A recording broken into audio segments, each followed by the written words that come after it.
Assalamualaikum warahmatullahi wabarakatuh. Alhamdulillahirrahmanirrahim. Wassalatu wassalamu ala asyrofil anbiya'i wal mursalin sayyidina Muhammadin wa ala alihi washabihi ajmain.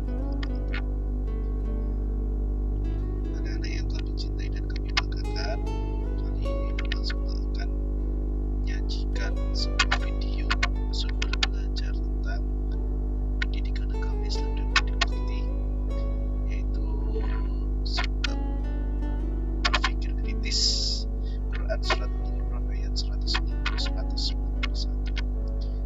Semoga sumber belajar ini dapat memberikan manfaat kepada kalian semua dan dapat memberikan pemahaman terkait dengan berpikir kritis dan perintah Allah tentang berpikir kritis yang tertuang dalam Quran surat Al-Imran ayat 190-191.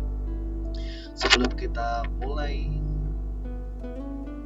video ini, kita mohon kepada Allah agar diberikan pemahaman, diberikan kelancaran, diberikan keberkahan kepada kita semua.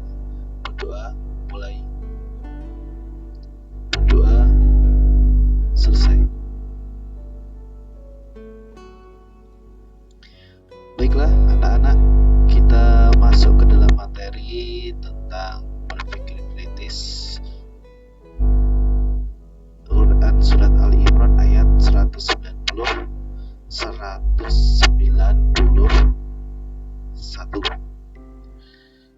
Oke, sebelum Bapak semua menjelaskan tentang berpikir kritis ini, Pak semua akan membacakan tentang apa yang menjadi tujuan kita dalam sumber belajar ini.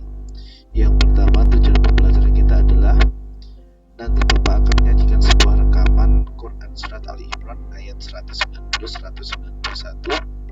Nah, nanti kamu diharapkan untuk apa? Untuk peserta didik mampu membaca Al-Quran dengan meyakini bahwa berpikir kritis merupakan perintah agama dengan baik. Peserta didik mampu menjelaskan cara membaca Quran surat Al-Imran ayat 190 dan 191 sesuai dengan kaidah tajwid yang benar. Dimensi keterampilannya mencakup peserta didik mampu mengidentifikasi hukum bacaan tajwid Quran surat Ali-Imran ayat 190-191 dengan tepat.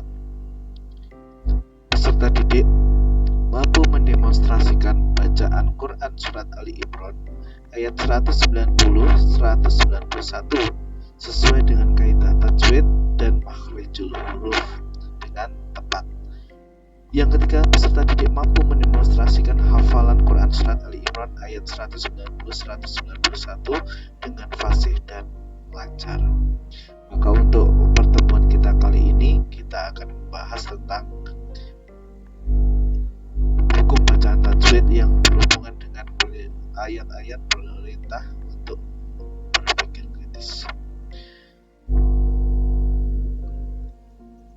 Nah, ayat yang mendasari perintah untuk berpikir kritis ini adalah surat Ali Imran ayat 190-191.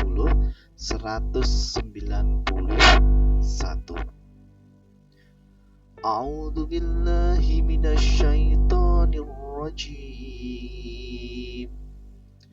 Bismillahirrahmanirrahim. Inna fi khalqis samawati wal ardi wa ikhtilafil laili wan nahar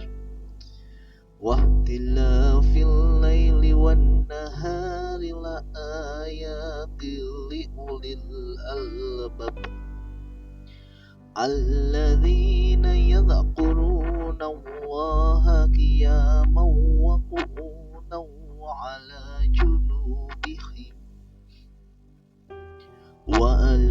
junubihim wa yatafakkaruna fi khalqis samawati wal ardh ويتفكرون في خلق السماوات والأرض Rabbana ma khalaqta hadza batil.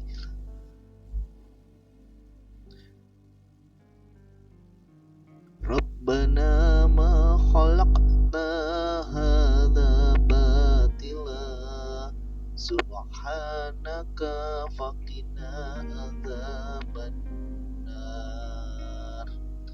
Sadaqallahul azim. Quran Surat Ali Imran ayat 190-191.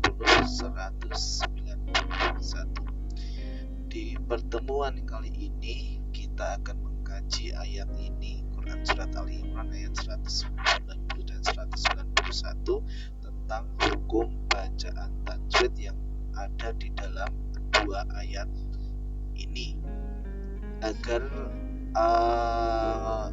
kamu mudah menghafal dan kamu juga tahu bentuk-bentuk dari hukum bacaan tajwid yang ada di dalam ayat ini. Kita lanjut untuk yang ini ya. Inna, di sini ada nun tasdid, maka bisa kita sebut dengan bacaan hunnah. Bacaan hunnah. Jadi cara membacanya berdegung. Inna, ini fi khalqis samawati. Ada hukum bacaan ini yang saya tandai dengan F1 ini. Ini adalah bentuk dari mat asli atau mat tabi'i.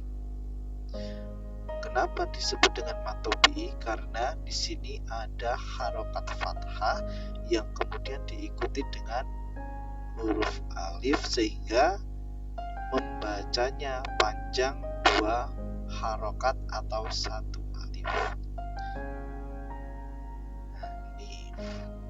Inna fi khalqis samawati samawati wal ardi.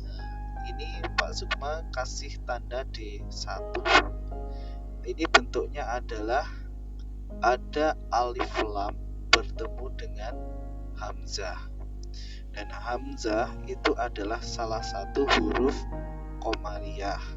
Maka hukum bacaan di sini itu disebut dengan idhar qamariyah atau alif lam qamariyah.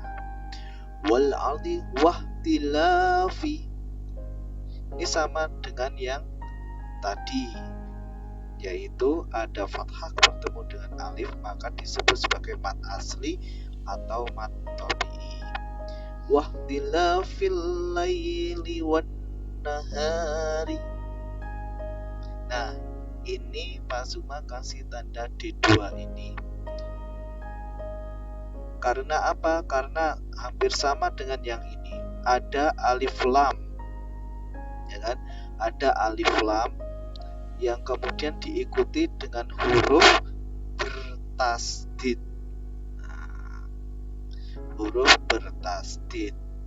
Kalau ini disebut qamariyah, kalau ini disebut samsiyah, karena setelah alif lam ada diikuti salah satu huruf samsiyah. Wan nahari la ayatil li ulil albab. Nah, di sini Pak Sukma ada tanda A3 ini. Nah, A3 ini la ayatil li ulil. Ini disebut hukum bacaannya adalah idgham bila gunnah. Kenapa idgham bila gunnah?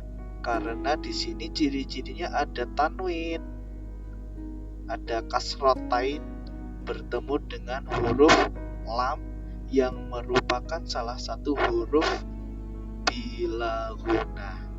Kalian ingat ciri-ciri idgham bila gunnah itu adalah ada tanwin atau nun mati. Tanwinnya bentuknya di mana saja? baik dhammatain atau fathatain atau kasratain bertemu dengan dua huruf bila gunah, yaitu lam dan ro. Ya, maka ini disebut idgham bila gunah. La ayatil li ulil albab. Nah, ini Pak Sukmata kasih G2. Di sini adalah ada huruf ba yang berada di akhir atau penghujung kalimat, sehingga cara membacanya memantul. Albab. Nah, bacaan memantul ini disebut sebagai qalqalah. Tapi ini masuknya ke qalqalah kubro, bukan qalqalah sughra. Kenapa? Karena huruf qalqalahnya ini adalah hidup dan dibaca pada saat waqaf atau berhenti.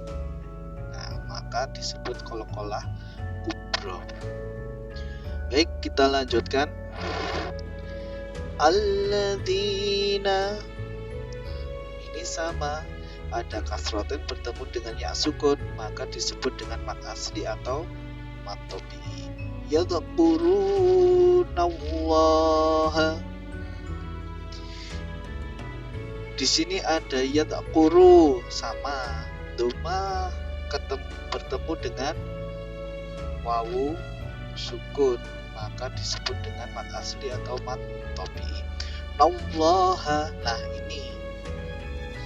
ini harokat fathah, nun berharokat fathah bertemu dengan kalimat Allah, ya kan, maka dibaca tebal. Nah, ini disebut sebagai tafkhim. Kalau diawali dengan harokat kasroh nama Allah ini, maka dibaca tipis, jadinya billah atau lillah, maka ini disebut tarqiq. Tapi di sini ini didahului harokat fathah, maka dibaca tebal, yaitu nallaha. Nallaha, maka ini disebut tafkhim. Qiyamau wa qu'uda. Nah, di sini ada fathatain bertemu dengan wawu. Wawu ini salah satu huruf bi ghunah, maka disebutnya adalah idgham bi ghunah. Nah, karena idgham bi ghunah ini adalah salah satu ciri-cirinya ada nun sukun atau tanwin, baik itu dhammatain atau fathatain atau kasratain bertemu dengan wawu atau yang lain yang masuk dalam idgham bi ghunah, yaitu ya, nun, mim dan wawu. Maka ini dibaca dengung karena hukumnya adalah idgham. Wa qu'udau wa ala, ini sama, idgham bi ghunah, tanwin bertemu dengan wawu. Wa ala junubihim wa yatafakkaruna. Nah, ini perhatikan di sini. Di sini yang tak kasih kode B1 ini adalah mim sukun. Hukum ini masuk dalam hukum mim sukun bertemu dengan wawu, maka ini harus dibaca jelas. Nah, kalau dibaca jelas, maka hukum bacaan yang masuk dalam hukum bacaan idhar. Nah, ini disebut idhar syafawi. Nah, karena ini bentuknya adalah mim sukun. Sedangkan ciri-ciri idhar syafawi itu adalah mim sukun bertemu dengan semua huruf hijaiyah kecuali mim dan ba. Paham kan? Ya. Selain mim dan ba itu sudah pasti masuk dalam idhar syafawi. Wa yatafakkaruna. Nah, ini ini ada sama, yaitu mat tobiyah atau mat asli karena berbentuk domah bertemu dengan wawu. Fi khalqis samawati. Nah, ini yang saya kasih di dua ini adalah bentuknya alif lam samsiyah karena ada alif lam bertemu dengan salah satu huruf samsiyah. Yang ini kedua ini mat asli atau kita sebut dengan mat tabi'i. Wal ardi. Nah, ini adalah sama dengan ini ya, yaitu alif lam apa? Alif lam qamariyah. Rabbana ma khalaqta. Ini yang tak kasih kode G1 ini. Kalau tadi ketika kita yang tak kasih G2 ini adalah qalqalah kubro karena huruf qalqalah berada di akhir dan dibaca waqaf. Kalau ini salah satu ada huruf qalqalah tapi berharokat sukun dan berada di tengah-tengah yaitu qaf, maka membacanya memantul tapi mantulnya itu gak tebal. Di khalaqta. Nah, itu. Ini namanya qalqalah sughra karena kecil, kan? Sedangkan ini kubro karena tebal atau besar, ya istilahnya bisa tebal pantulannya. Tapi kalau ini adalah kecil pantulannya, tipis. Khalaqta hada batila, hada batila, gitu ya. Hada ini ada harokat tegak, ini disebut dengan mat badal. Batilah. Kalau ini berhenti ada tanda waqaf, maka ini disebut sebagai mat iwat karena ada tanwin di akhir waqaf. Ya. Tapi kalau ini diteruskan, ya kan? Batilang subhanaka. Nah, ini masuk dalam ikhfa hakiki karena ada tanwin bertemu dengan huruf shin. Lanjut, subhanaka. Nah, subhanaka ini ba sukun ini masih sama dengan yang ini, yaitu qalqalah sughra. Subhanaka faqina adzabannar. Nah, ini yang saya kasih kode F4. Ini adalah mat tabi'i alif lam samsiyah yang kemudian diikuti mat tabi'i dan berada di akhir kalimat mematikan huruf terakhir. Ini disebut mat arid li sukun. Nah, karena ini mematikan huruf terakhir. Mungkin itu yang bisa Bapak sampaikan. Semoga video sumber belajar ini bisa menambah pemahaman kalian tentang materi Quran Surat Ali Imran ayat 190 dan 191 tentang berpikir kritis. Terima kasih, semoga bermanfaat. Assalamualaikum warahmatullahi wabarakatuh.